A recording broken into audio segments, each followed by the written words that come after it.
오늘 우리에게 주시는 하나님의 말씀은 마태복음 17장 9절부터 20절까지의 말씀입니다. 제가 봉독해 올리도록 하겠습니다. 그들이 산에서 내려올 때에 예수께서 명하여 이르시되 인자가 죽은 자 가운데서 살아나기 전에는 본 것을 아무에게도 이르지 말라 하시니 제자들이 물어 이르되 그러면 어찌하여 서기관들이 엘리야가 먼저 와야 하리라 하나이까? 예수께서 대답하여 이르시되 엘리야가 과연 먼저 와서 모든 일을 회복하리라. 내가 너희에게 말하노니 엘리야가 이미 왔으되 사람들이 알지 못하고 임으로 대우하였도다. 인자도 이와 같이 그들에게 고난을 받으리라 하시니 그제서야 제자들이 예수께서 말씀하신 것이 세례 요한인 줄을 깨달으느니라. 그들이 무리에게 이르매 한 사람이 예수께 와서 꿇어 엎드려 이르되 주여 내 아들을 불쌍히 여기소서. 그가 간질로 심히 고생하여 자주 불에도 넘어지며 물에도 넘어지는지라. 내가 주의 제자들에게 데리고 왔으나 능히 고치지 못하더이다. 예수께서 대답하여 이르시되 믿음이 없고 패역한 세대여, 내가 얼마나 너희와 함께 있으며 얼마나 너희에게 참으리요. 그를 이리로 데려오라 하시니라. 이에 예수께서 꾸짖으시니 귀신이 나가고 아이가 그때부터 나으니라. 이때 제자들이 조용히 예수께 나와 이르되 우리는 어찌하여 쫓아내지 못하였나이까? 이르시되 너희 믿음이 작은 까닭이니라. 진실로 너희에게 이르노니 만일 너희에게 믿음이 겨자씨 하나만큼만 있어도 이 산을 명하여 여기서 저기로 옮겨지라 하면 옮겨질 것이요 또 너희가 못할 것이 없으리라. 이는 주님께서 우리에게 주시는 하나님의 말씀입니다. 사랑하는 성도 여러분, 한 주간도 모두 평안하셨습니까? 저는 성도 여러분의 심령과 또 가정에 주님이 성령님께서 이렇게 허락하신 큰 복이 차고 넘치게 되기를 간절히 바랍니다. 자, 오늘도 계속해서 마태복음 말씀을 통해서 함께 은혜를 나누고자 합니다. 저는 오늘 너희 믿음이 작은 까닭이니라 라는 제목을 통해서 여러분들과 함께 은혜를 나누기 원합니다. 요즘 계속해서 마태복음을 통해서 말씀을 전하고 있는데 마태복음 4장에 예수님의 공생애가 시작됨을 우리들에게 보여주고 있습니다. 그리고 5장과 7장에 이르러서는 예수님의 산상수훈의 가르침의 말씀이 나오게 됩니다. 그리고 8장과 9장에서는 많은 무리들을 예수님께서 고쳐주시는, 그들의 병과 필요를 채워주시는 내용들이 나오게 됩니다. 그리고 10장에서는 예수님께서 제자들을 부르시는 장면이 나오게 됩니다. 그리고 얼마 전에 살펴보았던 14장과 15장에서는 5,000명과 4,000명의 무리들을 먹이시는 사건을 기록하고 있습니다. 자, 이렇듯 이러한 모든 것, 고치시고 영적인 가르치심을 주시고 또 먹이시는 이러한 모든 예수님의 행위는 마태복음의 기자의 눈을 통해서 예수님께서 우리의 메시아 되심을 분명하게 증거하기 위한 그러한 분명한 의도를 가지고 기록되어져 있는 말씀들입니다. 자, 그리고 이어지는 마태복음 16장의 말씀을 보게 되면 조금 다른 유의 이야기들이 전개되는 것을 볼 수가 있습니다. 바로 예수님께서 갈릴리에서부터 북쪽으로 40여 킬로미터 떨어져 있는 이 가이사라 빌립보 지역에서 제자들에게 자신이 누구냐라고 묻는 장면이 이 마태복음 16장에 나오게 됩니다. 예수님이 제자들에게 묻습니다.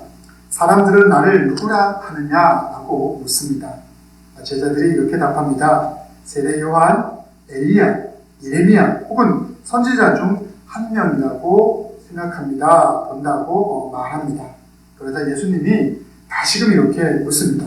자, 그렇다면 사람들은 나에 대해서 그렇게 이야기하지만 그렇다면 너희들은 나에 대해서 내가 너희들을 가리키고 많은 사람들을 고치고 먹이는 것들을 너희가 직접 몸소 보고 경험하였는데 그렇다면 너희는 나를 누구라고 하느냐라고 다시금 묻죠. 그러자 예수님의 많은 제자 중에서 한 명인 베드로가 이렇게 답을 하죠. 주는 그리스도시요 살아계신 하나님의 아들입니다 라고 답하죠. 여기에서 그리스도라고 하는 예수님에 대한 호칭이 나오게 되는 것을 볼 수가 있습니다. 이 그리스도라는 것은 예수님이 우리의 구세주인 것을, 구원자인 것을, 대속자인 것을 분명하게 밝혀주는 그러한 말씀이라고 할 수가 있죠. 예수님은 선지자로서 우리가 따라가야 될 참된 진리가 된다라는 사실을 이 그리스도라고 하는 호칭 속에는 담겨져 있는 것이죠. 또한 예수님께서는 이 세상의 왕 중의 왕으로 우리에게 오셨기에 우리는 그분 앞에 마땅히 충성해야 하는 그러한 존재로서 예수님에 대해서 그분을 믿고 의지해야 됨을 이 그리스도라고 하는 호칭은 담고 있는 것이죠. 또 더 나아가서 우리의 죄를 구속하기 위해서 구약시대에는 대제사장의 그 역할들을 감당했는데 영원한 대제사장으로서 우리를 중보해 주신 분이 바로 예수님이시다는 사실을 이 그리스도라고 하는 호칭은 담고 있는 것이죠.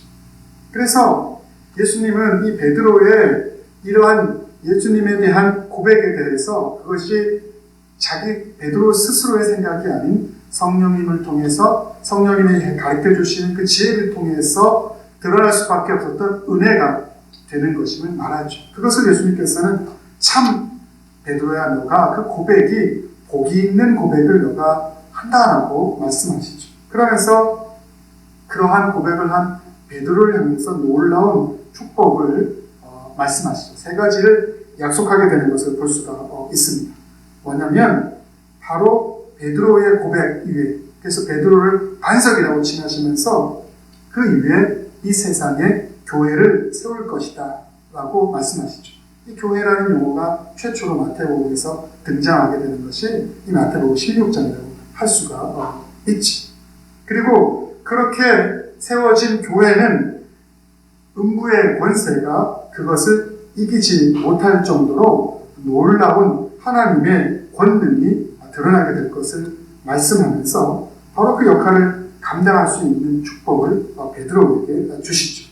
그리고 더 나아가서 천국의 열쇠를 너가 가질 것이라고 베드로에게 말씀해 주고 있는데 그것은 이 땅의 교회가 구원의 방주가 되어서 세상을 향한 영원한 축복의 통로가 됨을 우리들에게 분명하게 말씀해 주고 있는 것이죠. 자, 그렇게 베드로의 고백에 대해서 예수님께서 흡족해 하시고 이러한 귀한 축복들을 허락해 주는 것을 볼 수가 있지. 베드로로 대표되는 교회를 향해서 이 땅에 하나님의 영적인 백성으로서 예수 그리스도를 우리의 구주로 고백하는 이 세상의 교회된 모든 이들에게 바로 베드로에게 허락하였던 이 동일한 축복을 허락해 주심을 우리들에게 약속하고 있는 것이지. 자, 그런데 이렇게 이런 내용을 계속 말씀하고 나서 16장의 뒤를 이어서 계속해서 이어지는 내용들은 어떤 내용들이냐면 그 전까지는 예수님께서 사람들을 가르치시고 또 고치시고 먹여주심을 통해서 그들의 필요를 채워주시고 그들에게 만족을 주시는 그러한 것들을 허락해 주셨는데 이제는 예수님이 어떠한 일들을 짊어져야 될 것인지 그리고 그것이 무엇을 의미하는지 그것을 통해서 우리가 누릴 수 있는 것이 무엇인지에 대해서 말씀하시죠. 바로 자신이 하나님의 사역을 감당하게 되는 주인공이라는 사실을 제자들에게 밝히시죠. 그러면서 이야기하시는 것이 그 모든 것을 감당케 하기 위해서 예수님은 예루살렘으로 가야 될 것이고 예루살렘에서 세상의 모든 죄를 대속하기 위해서 십자가를 짊어져야 될 것이고 죽음을 당할 것이고 그 뒤를 이어서 하나님의 놀라운 능력을 통해서 섭리하심을 통해서 예수님의 순종의 그 일들을 통해서 하나님께서 베풀어 준 은혜를 통해서 이 부활의 역사가 일어날 것에 대해서 제자들에게 말씀하게 되는 내용들이 계속해서 이어지게 됩니다. 자, 그리고 조금 더 나아가게 되면 그러한 가르침에 대한 이야기들, 예수 예루살렘과 십자가와 죽음과 부활에 관한 이야기들을 하게 되고, 그리고 17장에 이르게 됩니다. 바로 오늘의 본문에 이르게 되죠. 그런데 오늘 17장 본문 전반절에 보게 되면 변화산 사건이 잠깐 언급되고 있는 것을 볼 수가 있습니다. 예수님께서는 3명의 제자들을 데리고 자신이 감당해야 될 그 사역을 위해서 정말 집중해서 기도하기 위해서 높은 산에 오르게 되는 것을 볼 수가 있습니다. 변화산에 오르게 되고 높은 산에 오르게 되고 그 산 중에서 기도하는 과정 가운데서 놀라운 변형되신, 예수님이 변형되시는 그러한 모습들을 보여주게 되는 장면이 이 17장 초반 부분에 나오게 됩니다. 그리고 예수님께서 세례 요한에게 세례를 받을 때 하나님께서 그 예수님을 축복해 주셨던 말씀과 동일한 말씀이 이는 내 사랑하는 아들이니 너희는 저의 말을 들으라고 하는 그 말씀을 또한 반복적으로 이 변화산에서 기도하시는 그 가운데 하나님으로부터 듣게 되는 그러한 놀라운 사건들이 이어지게 되죠. 그리고 나서 오늘 본문이 드디어 나오게 됩니다. 17장 중반절부터 나오는 본문이 바로 그 변화산에서의 변모의 사건을 경험하시고 나서 산에서 내려오시면서 일어난 사건들, 바로 그 사건들을 오늘 우리가 함께 했던 본문은 담고 있는 것이죠. 자, 그렇다면 어떠한 사건들이 펼쳐지게 되는지 우리가 먼저 오늘 본문을 통해서 구체적으로 살펴보도록 하겠습니다. 먼저 9절의 말씀을 함께 읽도록 합니다. 저희가 산에서 내려올 때 예수께서 명하여 가라사대 인자가 죽은 자 가운데서 살아나기 전에는 본 것을 아무에게도 이르지 말라 하시니 라고 말씀하고 있습니다. 여러분, 변화산 사건에 대해서 예수님이 변무한 이 사건에 대해서 오늘 본문 말고 동일한 사건을 기록한 복음서의 다른 평행 본문들을 살펴보게 되면 변화산 사건이 어떠한 내용들을 디테일하게 담고 있는지를 우리가 좀 더 분명하게 알 수가 있는데 누가복음 평행 본문이 누가복음 9장 31절에 이러한 말씀들이 나오죠. 영광 중에 나타나서 장차 예수께서 예루살렘에서 별세하실 것처럼 말할세라고 하는 장면이 나타나게 됩니다. 예수님이 변화산에서 기도를 하는데 모세와 엘리야를 만나서 그들과 함께 대화하는 장면이 이 변모산 사건에 기록되어져 있죠. 근데 그들과 대화하는 내용들이 무슨 내용들이냐? 바로 그 내용을 이야기하고 있는 것이 누가복음 9장 31절, 바로 오늘 본문의 평행 본문이라고 할 수 있는데 거기서 바로 예루살렘에서 별세하실 것처럼 말했습니다. 예루살렘에서 죽음을 당하시고 십자가를 짊어지시고 또 부활하셔야 되는 그 사건에 대해서 이야기하고 있는 것을 분명하게 이 변화산 사건은 기록을 하고 있는 것이죠. 그래서 그 사건에 대해서 예수님의 부활과 죽으심과 십자가 지심의 그 사건에 대해서 이야기를 하고 있는 것인데, 근데 오늘 여기 보게 되니까 그 이야기를 제자들에게 예수님이 말씀하시면서 아무에게도 그것을 이르지 말라라고 이야기하죠. 인자가 죽은 자 가운데서 살아나기 전까지는 너희들이 본 것에 대해서 아무것도 이야기하지 말라라고 말씀을 하고 있는 것을 볼 수가 있습니다. 왜냐하면 이것을 제자들이 온전하게 이해하지 못하기 때문에 예수님의 부활의 의미에 대해서 그것이 어떤 사건인지에 대해서 그것이 무엇을 의미하는지에 대해서 온전하게 받아들일 수 있는 그러한 처지와 상황이 아니기에 예수님이 직접 부활한 것을 목격하기 전까지는 그들이 그 의미를 온전하게 깨달을 수가 없기 때문에 그것에 대해서 말하지 말아라라고 예수님께서 제자들에게 당부를 하고 있는 것이죠. 자, 그걸 분명히 예수님이 알고 계셨는데 그렇기 때문에 제자들이 예수님에 대해서 온전한 이해를 갖고 있지 못해서 좀 다소 엉뚱한 질문을 예수님께 계속해서 하게 되는 것을 볼 수가 있는데 10절에서 이렇게 제자들이 묻죠. 제자들이 묻자와 가로되 그러면 어찌하여 서기관들이 엘리야가 먼저 와야 하리라 하나이까라고 예수님께 묻고 있습니다. 예수님은 사실 변화산 사건부터 또 그 전에 자신이 짊어져야 될 십자가 죽음과 부활에 대해서 그 의미를 제자들이 조금이나마 깨닫고 알게 되기를 원하고 또 그것에 대해서 말씀하고 있는데 제자들은 예수님의 의도를 전혀 파악하지 못하고 변화산에서 예수님과 함께 얘기했던 이 엘리야라는 자신들이 알고 있는 선지자에게 관심을 집중하고 있는 것을 볼 수가 있죠. 부활에 대한 경험과 이해가 제자들에게 없었기 때문에 바로 예수님이 원하는 것들, 바라는 것들, 생각하는 것들이 무엇인지에 대해서 그것을 깊게 다룰 수 없었던 제자들의 한계를 여기서 우리는 발견할 수가 있죠.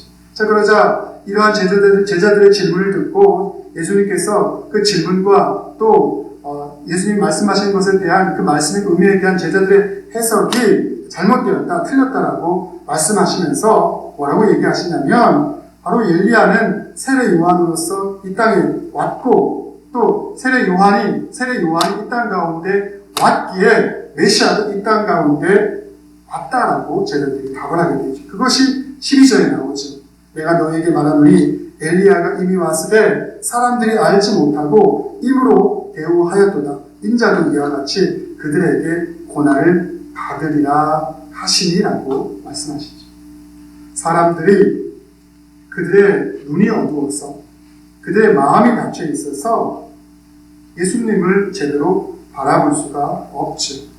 세례 요한이 이르렀는데 세례 요한이 왔기에 이 세상의 모든 하나님의 뜻에 따라 세상을 구원하고자 하는 메시아가 이 땅에 도래했음에도 불구하고 사람들은 메시아가 이 땅 가운데 도래한 것에 대해서 받아들이지도 않고 그것을 깨닫지도 못하고 알지도 못하다라고 예수님은 지금 제자들이 말씀하고 있는 것이죠.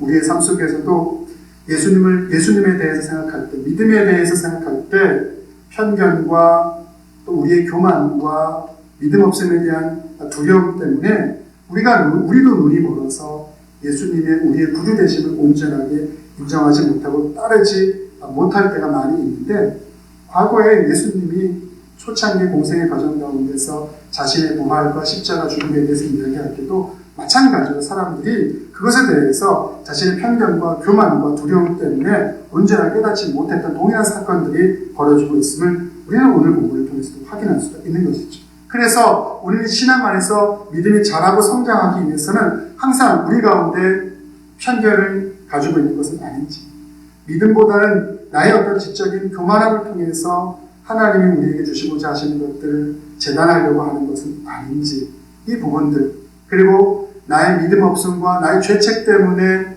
하나님이 우리에게 주시고자 하시는 풍성한 것을 받아들이지 못하고 인정하지 못하고 두려움 속에서 살아가고 있는 것은 아닌지, 우리는 이 부분들을 한번 생각해 볼 수 있어야 하는 것입니다. 자, 이 이야기를 한 이후에 어떤 이야기가 계속해서 이어지게 되냐면 간질병으로 고생하는 아들을 둔, 귀신 들렸다라고 오늘 본문에서 말하고 있는데 귀신 들려서 발작이 일어나는, 간질처럼 발작이 일어나는 그러한 병을 가지고 있는 자녀를 둔 한 아버지의 이야기가 나오게 됩니다. 자, 오늘 14절, 15절이 그것을 이야기하고 있죠. 저희가 우리에게 이름에 한 사람이 예수께 와서 꿇어 엎드려 가로되 주여 내 아들을 불쌍히 여기소서 저가 간질로 심히 고생하여 자주 불에도 넘어지며 물에도 넘어지는지라라고 말하고 있죠. 귀신 들려서 발작이 일어나기 때문에 심히 고생하는데 불에도 넘어지고 물에도 넘어진다는 것은 자기가 통제가 되지 않아서 자기 몸을 헤아려고 하는 그러한 일들이 자주 바로 자기 아들의 삶 가운데서 이루어지고 있음을 아들의 병 고침을 원하는 아비가 말씀하고 있는 것이죠. 그런데 문제는 무엇이냐면 그래서 자기 아들을 고치기 위해서 예수님의 제자들에게 자기 아들을 데려왔음에도 불구하고 그들이 자신의 아들을 고쳐주지 못했다라고 16절에 말하고 있죠. 주의 제자들에게 데리고 왔으나 능히 고치지 못하더이다 라고 말하고 있죠. 자, 그런데 놀라운 것은 주님의 제자들은 이 귀신 들려서 간질을 증세를 일으키고 있는 이 아버지의 아들을 고쳐주지 못했지만 이 아버지는 예수님께서는 비록 예수님의 제자들은 그것을 행하지 못했지만 예수님께서는 자신의 아들을 고쳐줄 수 있으리라는 그러한 기대를 버리지 않고 예수님 앞에 나왔다는 사실을 오늘 성경은 우리들에게 말씀하고 있습니다. 여러분, 이것은 우리의 믿음 생활에 있어서 굉장히 중요한 부분 중에 하나입니다. 우리도 살다 보면, 또 신앙생활하고 믿음생활을 하다 보면 우리 스스로가 부족하다는 것을 깨닫게 될 때가, 경험하게 될 때가 많이 있습니다. 그래서 자기 자신에 대해서 실망하게 되고 낙담하게 되는 경우들이 있죠. 또 더러는 내가 누군가를 굉장히 신뢰하고 믿고 의지하는데 내가 신뢰하고 믿고 의지했던 사람이 나의 기대를 만족시켜주지 못함을 통해서 그로 인해서 실망하게 되는 그러한 경우들을 많이 경험하게 됩니다. 그런데 그러한 것들, 내 부족을 경험하는 것이든 내가 믿고 의지하는 사람에 대해서 실망을 고백하게 되는 것이든 그것이 우리의 믿음 생활 가운데서 또 믿음의 형제와 자매 가운데서 그러한 것들을 우리가 발견하게 된다면 그 과정 속에서 우리의 믿음은 굉장히 많이 흔들리게 됩니다. 그런데 오늘 귀신 들려서 발작을 일으키는 간질 증세를 일으키는 이 아들을 둔 아버지는 비록 제자들이 자신의 아들의 병을 고쳐주지 못하였다 할지라도 예수님께서는 이것을 분명히 치유해 주시고 고쳐주시리라는 그러한 기대와 소망을 가지고 주님 앞에 나왔다는 것이죠. 우리도 나의 부족함과 다른 사람들에 대한 실망함이 있어서 나의 부족함과 다른 사람에 대한 실망감 속에 내 마음을 두고 생각을 뺏기게 되면 우리의 믿음이 흔들릴 수 있지만 그 상황 가운데서 그것이 아니라 우리의 믿음의 근원이 되시고 중심이 되시는 예수님을 바라보게 될 때 우리의 믿음이 흔들리지 않게 된다는 사실을 우리는 이 귀신 들린 아들을 고치고자 하는 이 아버지를 통해서 다시금 한번 생각해 볼 수 있어야 합니다. 결국에 이렇게 주님 앞에 나왔기 때문에 그 아들은 나음을, 고침을 받게 되는 것을 볼 수가 있습니다. 자, 그런데 예수님께서는 이렇게 17절에 말씀하십니다.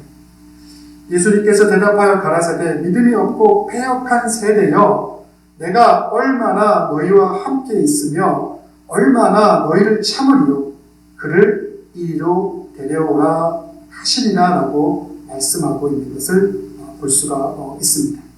여기서 말하는 믿음이 없고 패역한 세대는 무엇이냐면 예수님을 진실한 눈으로 바라보지 못하는, 그래서 아까 모두에서도 말씀드렸지만 우리가 가지고 있는 교만함과 오만함과 편견과 두려움을 가지고 그래서 바로 바라볼 수 없고 온전한 것을 찾을 수 없는 그러한 이들을 우리들에게 말씀하고 있는 것이죠.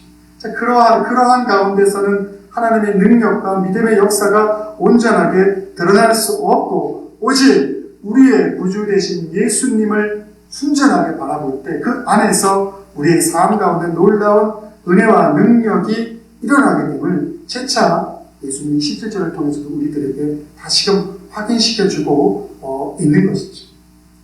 자, 이 사건을 보고 나서 제자들이 예수님께 개인적으로 묻습니다. 왜 우리들에게는 이러한 역사가 일어나지 않는 것인가? 우리는 어찌하여 귀신을 쫓아내지 못하였습니까? 라고 묻지. 예수님이 여기에 대해서 제자들의 질문에 대해서 20절에 이렇게 답하십니다. 가라사대 너희 믿음이 적은 연고이다. 진실로 너희에게 이르노니 너희가 만일 믿음이 한 겨자씨만큼만 있으면 이 산을 명하여 여기서 저기로 옮기라 하여도 옮길 것이요 또 너희가 못할 것이 없으리라 라고 말씀하고 있는 것입니다.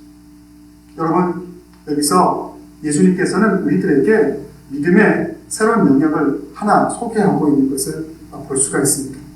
우리가 마태복음을 쭉 장면을 제가 아까 소개시켜 드렸는데 그 과정을 놓고 본다면 믿음 중에서 두 가지 측면이 굉장히 우리가 중요한데, 하나는 믿음에 있어서 믿음의 능력이 드러나고 또 놀라운 이적을 체험하기 위해서는 우리가 병을 얻은 사람, 자기의 병을 마음 바꾸자.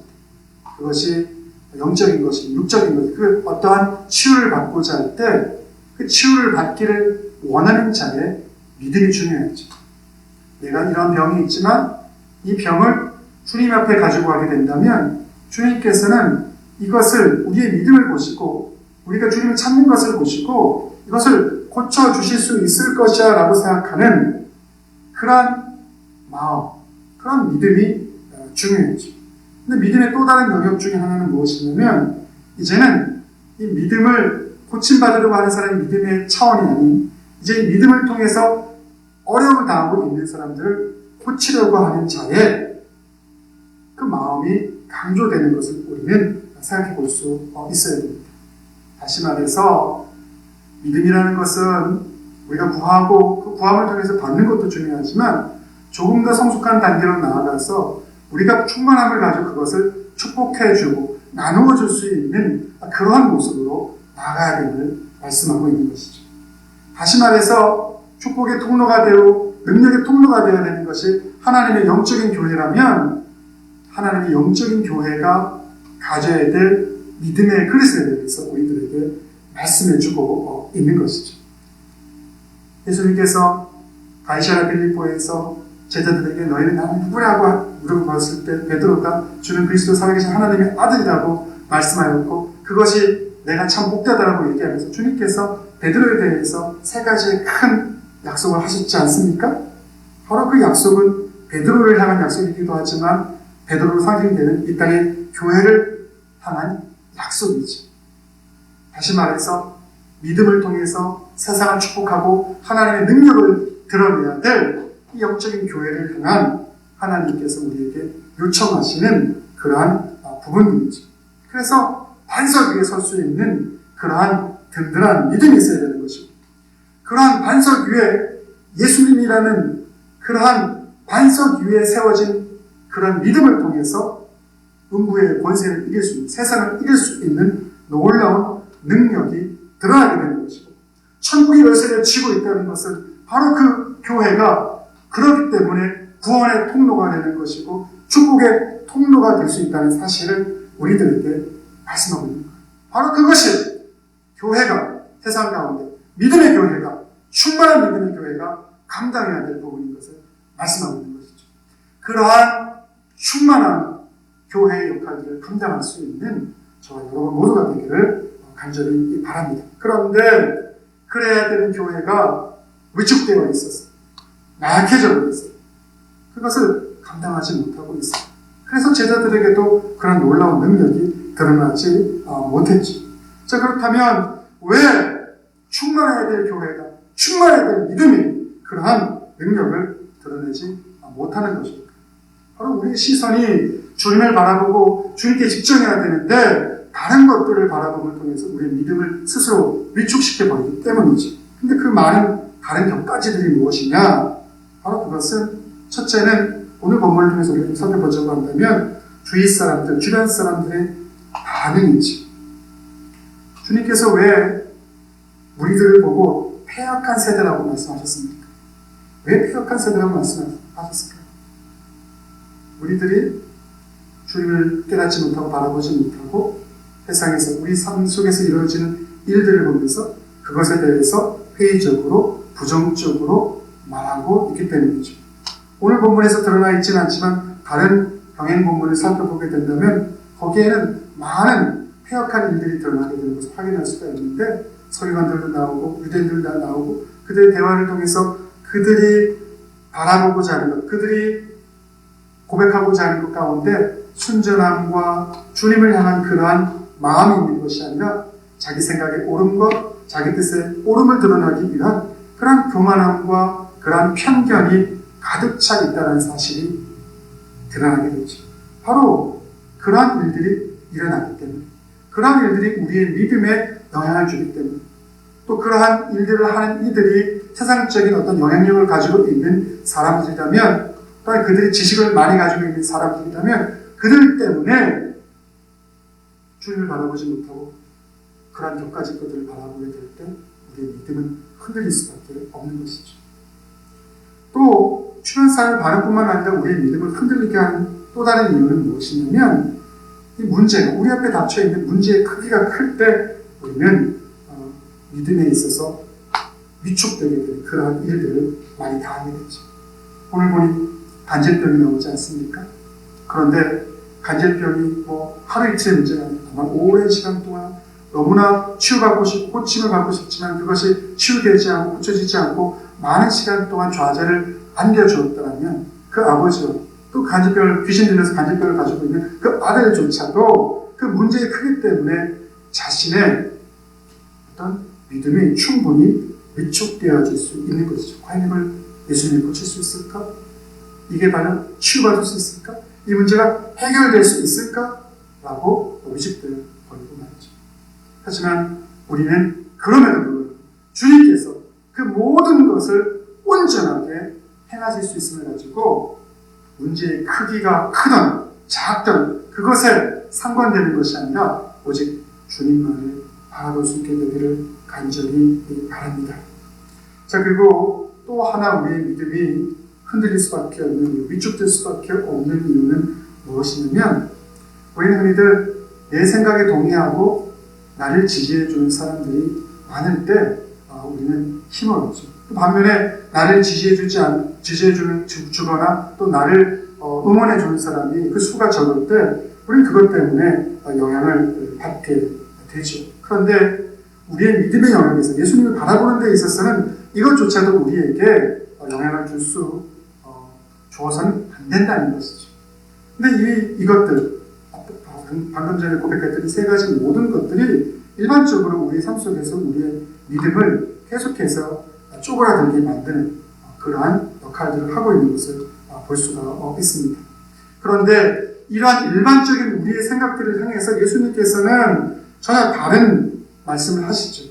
그게 뭐냐면 겨자씨 같은 정말 작은 믿음만 우리에게 있다 하더라도 이 산을 옮길 수 있을 것이라고 말하죠. 여기 산은 무엇이겠습니까? 우리에게 닥친 문제라든가 또 우리가 주님으로부터 이 땅 가운데서 행하라고 부여받은 사명이라고 할 수 있는 것들인데 그러한 것들을 우리가 감당할 수 있게 된다라고 말씀하고 있는 것이죠. 중요한 것은 우리가 누구를 바라보는가? 그것이 예수님인가? 아니면 세상의 곁가지입니까? 그리고 예수님을 바라봄을 통해서 그분을 의지하고 그분을 믿음을 통해서 그러한 믿음 가운데 정말 작은 것이지만 그것이 정말 진정으로 예수님을 바라보는 것이라면 그것이 놀라운 일들을 우리의 삶 가운데 가져다 주는 것입니다. 그것이 바로 예수님을 향한, 예수님을 바라보고 살아가는 믿음의 사람들이 누리게 되는 복이라는 사실을 말씀해 주고 있는 것이죠. 자, 그렇다면 이러한 믿음을 갖기 위해서 오늘 본문은 우리들에게 필요한 것이 무엇이라고 말씀하고 있습니까? 오늘 21절, 오늘 20절까지 읽었는데 21절에 보게 되면 한국어 성경에는 없음이라고 이렇게 되어 있어요. 거의 절이 없다라고 되어 있는데 사실은 다른 사본에 보게 되면 각 주에 보게 되면 다른 사본에서는 그 본문을 21절을 뭐라고 표현하고 있냐면 그러나 기도와 금식 외에는 이런 누가 나갈 수 없다라고 말씀합니다.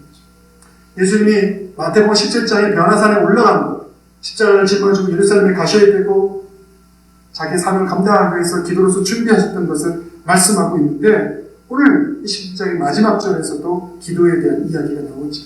기도와 금식 외에는 예수 그리스도의 능력이 드러날 수 없고 이 산을 옮기는 우리의 어떤 문제와 우리의 사명을 감당하게 할 만한 그런 능력이 드러날 수 있는 것은 기도 외에는 다른 능력이 나갈 수 없다라고 말씀하고 있는 것이죠.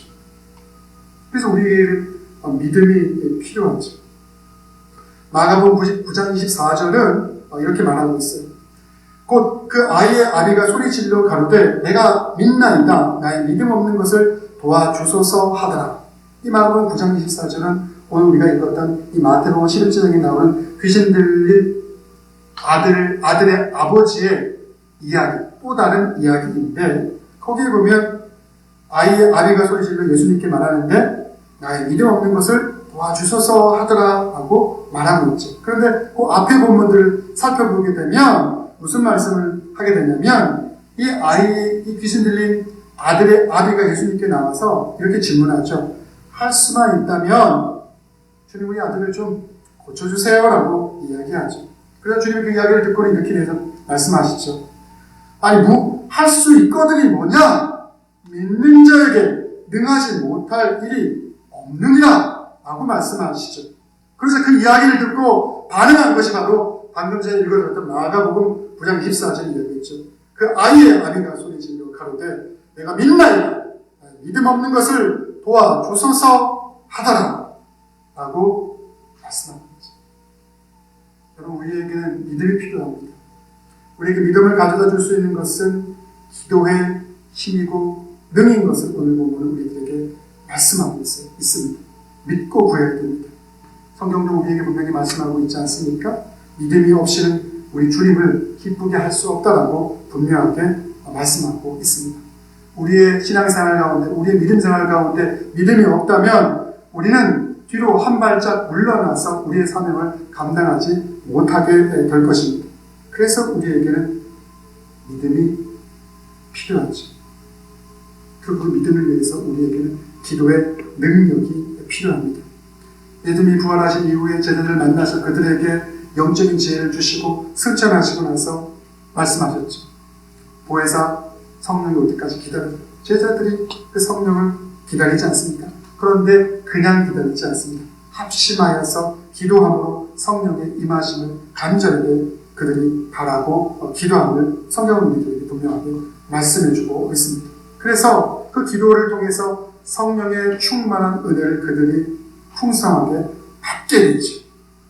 그래서 은과 금은 없을지라도 안전뱅이를 아픈 자를 치유하는 놀라운 이적들을 제자들은 행하게 되고 베드로 사도가 감옥에 갇혔을 때 기도함을 통해서 감옥의 문을 열어서 그 베드로 사도를 감옥에서 구출해내는 놀라운 일들을 하게 되고 최초 이방 교회 안디옥 교회에서 사울과 바나바를 선교사로 파송할 때도 기도의 힘으로 그 모든 것을 감당하게 되는 놀라운 기도의 능력의 사역들이 성경 곳곳에 수만큼 너무나 많이 기록되어 있음을 우리는 확인할 수가 있는 것이죠.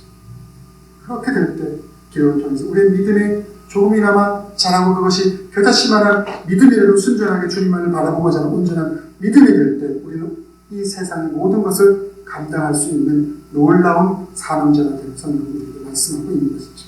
이제 말씀을 좀 정리하고자 합니다. 여러분, 우리의 믿음을 위해서 우리의 무능함과 우리의 오만을 경계할 수 있는 저희 모두가 되기를 바랍니다. 그러기 위해서 하나님의 말씀을 오늘 제자들처럼 또 폐역한 무리들처럼 귀를 닫고 눈을 닫고 보는 것이 아니라 열린 마음으로 그것을 듣고 읽을 수 있는 여러분 모두가 되기를 바랍니다. 그리고 우리가 가지고 있는 세상적인 편견과 교만함과 또한 세상 걱정에 대한 두려움들은 잠깐 뒤로 하고 그것을 회개하고 또 그것에 대해서 경계함으로 항상 주님 앞에 온전한 모습으로 설 수 있게 되기를 바랍니다. 혹은 그런 과정 가운데 우리의 부족이 발견된다 할지라도 또 다른 사람들 때문에 상처받는다 할지라도 그것 때문에 우리가 흔들리지 말고 주님만을 바라보고 그분이 우리를 향해서 허락하시는 그 은혜와 축복만을 경험할 수 있는 여러분 모두가 되기를 바랍니다. 그것에 좀 더 집중하고 예수님 주시고자 은혜를 좀 더 사모할 때 더 큰 능력을 우리 삶 가운데 주님은 반드시 부어주리라 확신합니다. 그것을 통해서 오늘 베드로가 받았던 것처럼 주님의 교회를 든든히 세우고 세상 음부의 권세를 온전하게 이기며 또 천국의 열쇠를 우리가 쥐고 세상을 향해 축복을 베풀어 줄 수 있는 놀라운 방주와 같은 그런 역할을 감당하는 저와 여러분 모두가 되기를 간절히 바랍니다. 기도하겠습니다. 사랑과 은혜가 많으신 아버지 하나님, 오늘도 우리들에게 이 귀한 말씀을 허락하여 주시니 너무나 고맙고 감사합니다. 오늘 우리들에게 주님을 향한 순전한 겨자씨 하나만큼의 믿음을 요청하실 때 우리가 그 믿음을 소유하고 그 믿음을 따라 살아갈 수 있는 놀라운 축복이 저와 성령의 삶 가운데 차고 넘칠 수 있도록 인도하여 주시옵소서. 그래서 베드로가 주님을 통해서 받았던 그 축복처럼 정말 반석 위에 믿음이 흔들리지 않고 세워져 있는 교회 되게 하시고 또 그것을 통해서 세상을 능히 이길 수 있는 교회 되게 하시고 또 세상을 축복하여 주고 그것을 통해서 하나님의 온전한 은혜를 함께 나눌 수 있는 그런 풍성함을 줄 수 있는 저희 모두 되어질 수 있도록 인도하여 주시옵소서. 이 모든 말씀 사랑과 은혜가 풍성하신 예수님의 이름으로 기도드렸사옵나이다. 아멘.